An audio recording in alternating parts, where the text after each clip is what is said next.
From Pacifica, this is Democracy Now! I'm writing to David Gilbert, who is a white European anti-imperialist political prisoner in New York State who's aging wonderfully, as he's done everything else. He's, I believe, a little over 70 now.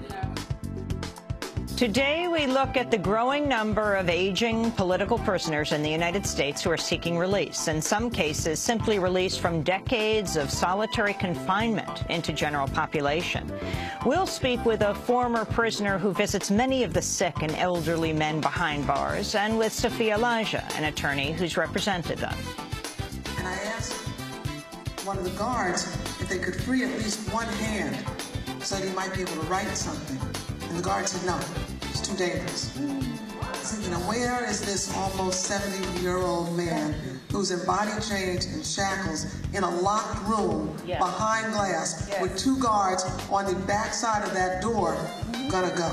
We'll also speak with Juan Mendez, the United Nations Special Rapporteur on Torture, himself a former prisoner, about whether the long-term solitary confinement of prisoners is cruel and unusual. Then we'll look at how, even amidst a modest reduction in the U.S. prison population, the number of aging men and women expected to die behind bars has skyrocketed. 33 years in a New York State prison, and I served such a lengthy sentence, not because I had not been rehabilitated, but simply because I was caught up in a system of perpetual punishment. Mujahid Fareed will join us as well. All that and more coming up.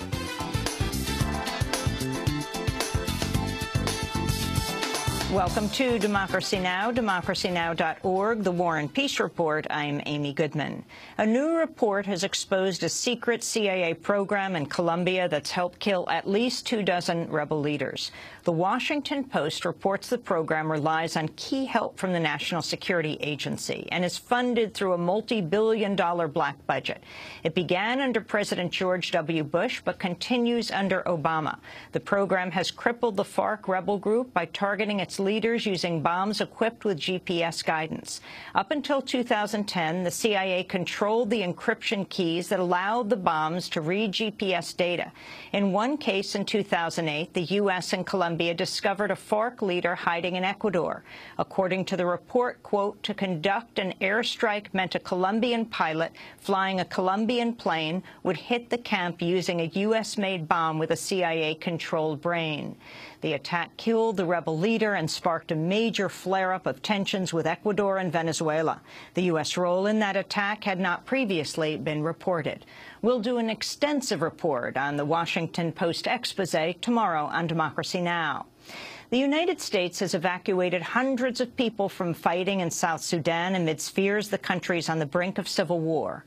In a letter to congressional leaders, Obama warned he, quote, may take further action to support the security of U.S. citizens, personnel, and property. He said 46 U.S. troops took part in the evacuation effort, adding to the 45 already deployed to protect the U.S. Embassy in Juba. 4 U.S. troops were wounded Saturday when their aircraft came under fire. Meanwhile, the United Nations mission has relocated its non-essential staff from the flashpoint town of Bor. UN humanitarian coordinator Toby Lanzer described the situation there. So I've just got back from Bor in Jonglei. Situation up there is very, very tense. We spent most of the day evacuating wounded, evacuating citizens of various countries. As I left our base and went to the airport in Bor, there was a lot of looting, a lot of gunshots, a lot of dead bodies, and very, very out of control youth, heavily armed, and that needs to be brought under control. The violence erupted earlier this month when President Salva Kiir accused his former deputy of mounting a coup. Rebels allied with the former vice president have now taken control of key areas, including 2 state capitals. Two members of the feminist punk group Pussy Riot have been released from prison under a new amnesty law in Russia. Nadia Tolokonnikova and Maria Alyakhina have been jailed since last March for protesting Russian leader Vladimir Putin in an Orthodox cathedral. They were due to be released within the next few months after serving most of their 2-year sentences. Speaking after her release earlier today, Alyakhina denounced the amnesty as a public relations stunt by Putin. Yes, I was keen to reject this amnesty, but the prison had received an order. That's why I was brought here. Now I would like to meet human rights activists, and now I would like to deal with the issue of prison. I would like to engage in human rights activity. Now I'm not afraid of anything anymore. Believe me. Russia's former richest man was also released from prison Friday. Mikhail Khodorkovsky served more than a decade behind bars before being pardoned by Russian President Vladimir Putin. He was jailed after financing Putin's opponents and was considered a prisoner of conscience by Amnesty International. In Ukraine, some 100,000 people gathered in the capital, Kiev, for a 5th week in a row to call for the ouster of the president. The crisis began over a decision by President Viktor Yanukovych to strengthen ties with Russia instead of the European Union. The pro-EU demonstrators have been camping out for weeks in Kiev's Independence Square. Anti-government protests are also continuing in Thailand after the main opposition party pledged to boycott February elections called by the embattled prime minister. Tens of thousands of people gathered in the capital Sunday to press for Prime Minister Yingluck Shinawatra to resign. Her opponents accuse Shinawatra of being controlled by her brother, a former prime minister convicted of corruption, now living in self-imposed exile. In Egypt, 3 leading activists have been sentenced to 3 years in prison as part of an ongoing crackdown on dissent. Ahmed Maher, Ahmed Douma, and Mohammed Abdel helped lead the uprising that ousted Hosni Mubarak in 2011. They were the first to be sentenced under a new law that effectively bans public protests by requiring 7 different permits for rallies. After their sentencing, the 3 men chanted "Down with military rule" from their cage inside the courtroom.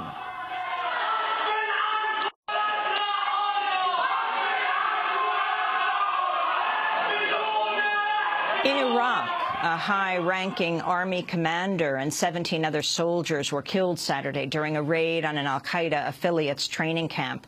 The raid took place near the border with Syria. Attacks in other parts of Iraq killed at least 13 other people on Saturday.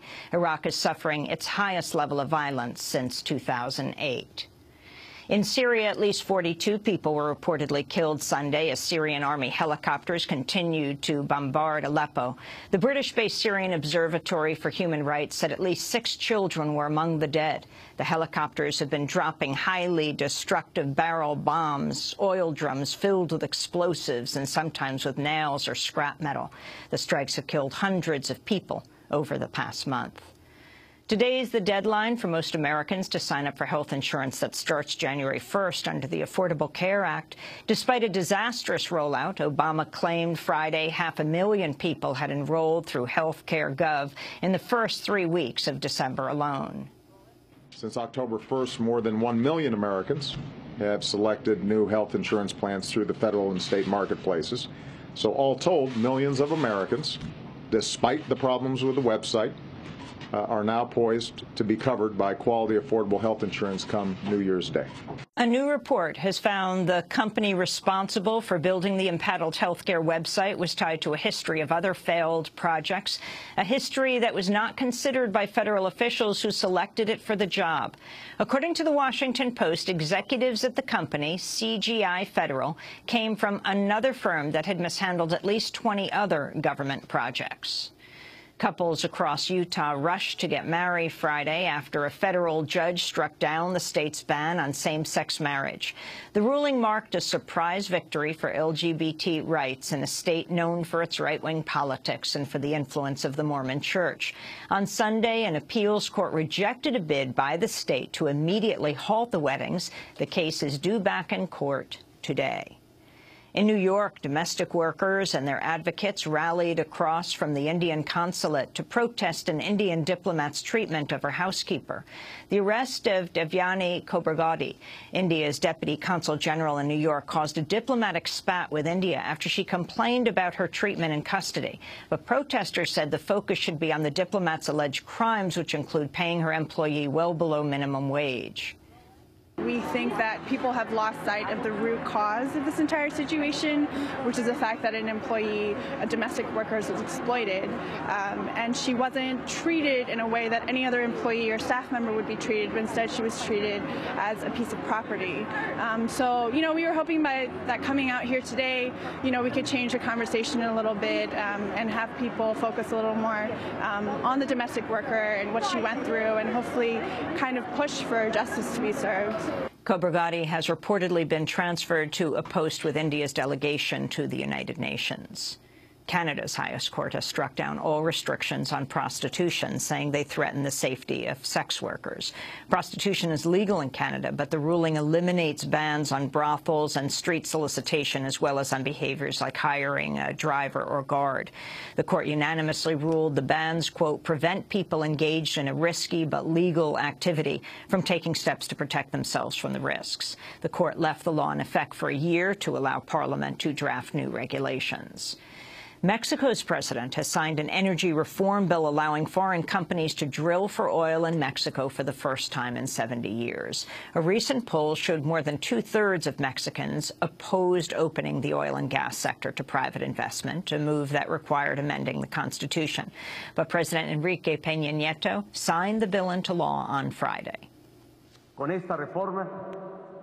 This reform will strengthen national sovereignty and increase Mexico's energy security. With this decision, we could exploit abundant deposits of hydrocarbons for the benefit of Mexicans, which up to now have not been profitable for Pemex, or we haven't had access as they're in deep waters or in shale gas. Mexico's PRD party has vowed to undo the law through a referendum in 2015. Police in Bangladesh have charged the owners of the Tazreen garment factory for the deaths of at least 112 workers in a massive fire there last year. 11 factory managers, security guards, and other workers were also charged. All of them could face up to life in prison. The factory, which produced clothing for Walmart and other major retailers, lacked fire exits, leaving workers trapped. Managers and security guards have been accused of instructing workers to get back to work after the fire started.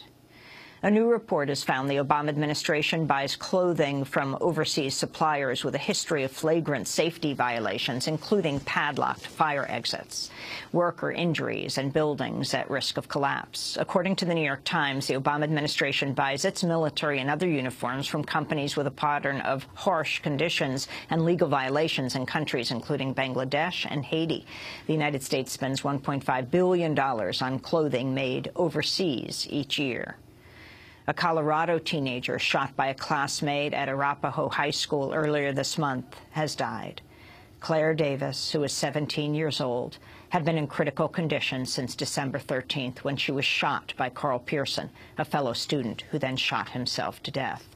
Authorities believe Pearson randomly targeted Davis while seeking a librarian who had disciplined him. Meanwhile, in Chicago, Illinois, at least 3 people were killed and 15 wounded in a series of shootings this weekend, including one that killed an 18-year-old. And those are some of the headlines. This is Democracy Now!, democracynow.org, the War and Peace Report.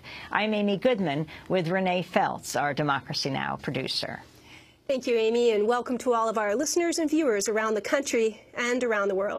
I'm Amy Goodman. Thanks so much for watching this report from Democracy Now!, your daily independent global grassroots news hour. We don't accept advertising or corporate funding, but rather rely on donations from viewers like you. Please make your contribution by visiting democracynow.org today. We need your support today to keep bringing you this hard-hitting, in-depth reporting.